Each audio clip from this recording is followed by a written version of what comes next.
L'étang de Thau, un joyau fragile avec ses parcs à huîtres et son eau au reflet d'argent. Une eau objet de toutes les attentions. Depuis 50 ans, les scientifiques d'Ifremer collectent des données.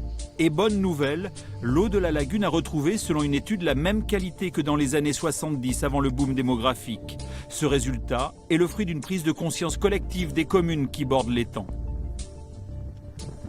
On s'est aperçu qu'il y avait des problèmes et qui venaient souvent de ce réseau d'eau pluviale. Et donc on a mis en place ce système de martelière qui, avant manifestation, nous le fermons. Comme ça évite tout rejet intempestif.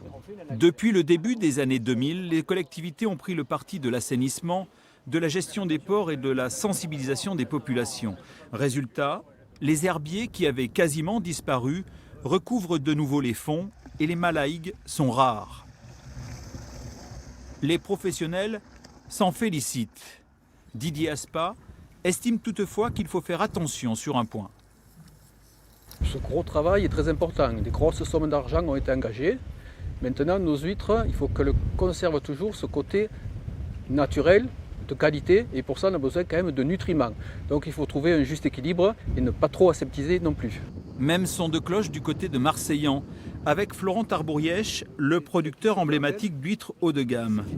Il apprécie ses résultats Ifremer, mais se dit inquiet sur la baisse du plancton, nutriment essentiel des coquillages. On est sur des logiques d'équilibre et entre l'eutrophisation, c'est-à-dire trop riche un milieu, ou oligotrophe, c'est-à-dire un milieu qui est trop pauvre, il faut trouver le juste milieu. Et donc aujourd'hui, l'équilibre naturel, il a été trouvé depuis des millénaires sur la lagune de Thau, mais si on le façonne trop, si on essaye d'amener trop de bons, on risque de perdre quelque chose. Donc c'est très délicat.